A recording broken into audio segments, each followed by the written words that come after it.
For more on today's big IPO, I'm going to bring in Durkin. He is the host of The Street, and he's joining me now. Good morning, JD. Good morning. What an exciting day. I mean, it is a very exciting day. I can't think of anyone better to discuss today's festivities than with you. Guess you're out of other options, so you're stuck with me. No, thank you for having, but this is awesome, right? This is the sort of stuff that those of us who are reporters on the floor of the New York Stock Exchange, we love days like this. We talk about when is this kind of IPO revival going to be fully back in full force. Maybe we're not quite there yet, but this is a big step towards that. Well, I want to get into more of that. Our viewers, they may not be familiar with Amer Sports, but I mean, they own some hugely recognizable names. I mean, we heard Lynn in the boardroom talking about Wilson, Solomon, Louisville Slugger. How big of a deal is today, especially for the IPO market? I mean, I think it's huge. Listen, we got the Super Bowl coming up in a few weeks. All football fans know the Duke, the iconic NFL football. Yes. That's a Wilson brand. Yes. Big U.S. Open fans here at the New York Stock Exchange. Yes. Of course, we love Wilson. I grew up playing baseball. There's a bit of nostalgia here. We Oh, love look Louisville at that. Slugger as well. And think of everyone who's big into skiing, snowboarding, hiking. Great brands like Arc'teryx as well. Tennis rackets. Look, I got on some of the There merch you go. going on right here. We got a lot of merch down here on the floor, but I think that's really the draw, obviously. Yeah. This isn't just like, sports. These companies are just having a moment right now that Amer Sports is trying to capitalize on. These are legacy brands. The brands themselves, very much household names, and I think that will really speak, and we'll get a good sense about how investors view these sorts of companies as investable for the long run. Well, speaking of investors, let's talk about that for a second. So this is the biggest IPO of the year. So what should investors anticipate? What should they look out for? What do you think? Yeah, absolutely. I mean, I think investors will want to have a bit of a patient time horizon. All this ink gets spilled in the day after an IPO, Trinity, as is it considered a good IPO or a not so good IPO? But from all of the kind of analysts that I've spoken to from my reporting over the course of the last few weeks, they say you can't necessarily gauge how it performs day of or even week of. Give these companies a 90-day time horizon, 6 months, 9 to 12 months. And I think investors are looking at some of the splashier, high-profile IPOs that we've all had the last few months.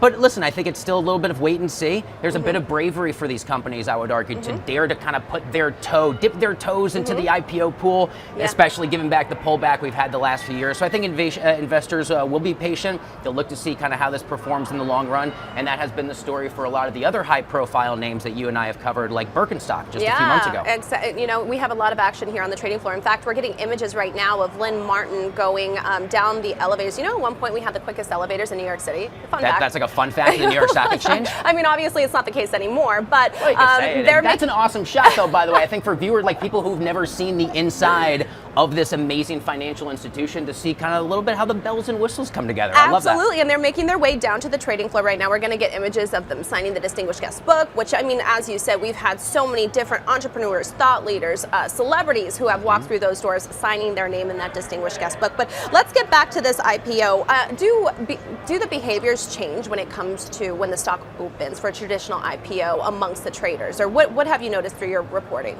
Absolutely. Well, we really follow to see when that first trade is, right? It's no easy task there for the market makers and all the big players involved. You're trying to find that sweet spot between the buy side and the sell side. Yeah. Sometimes you get that first trade, it gets executed pretty early on in the day, maybe 10 or 11 a.m. hours. Sometimes it takes a little while. So it's a little bit of a wait and see game. Obviously, for this case and for a lot of IPOs, you get the first initial batch of reporting saying, okay, we'll price shares in this range. Maybe they end up adjusting it. I know that's the case for the folks at Amer Sports today. So it's a really exciting day, and we'll closely be following to see what does that final indication range look like. I think right now they're looking at 105 million shares at $13 a share or so. So we'll see what that indication range looks like. And of course, we will all be down here on the floor when they finally ring that bell. We finally get that first trade. And it's going to be a really historic moment for the company involved. No, I mean, because you could ring the opening bell. I mean, that's hugely significant in itself, but ringing that first trade bell, it only happens one time. And again, we're going to see this play out throughout the day, which, we will be on top of. Right now, Lynn Martin and the executive team, they're making their way over to the Distinguished Guest Book, as I talked about. But, let's wrap up this last question. So when it comes to companies listing on the NYSE, when it comes to their IPO, specifically Amer Sports, what do you think this IPO will say about the sports sector and in this industry? What do you think investors should look out for from this vantage point? Well, I think from the sports angle, how many other sports companies we're not even talking about yet that might be watching Amer Sports and saying, how successful is this? How does this end up playing up? Hey, we've got some legacy brands in our portfolio as part of our holdings. Maybe we take advantage of that. Yeah. The other part of this that's really interesting to me, this is a company based out of Helsinki, Finland.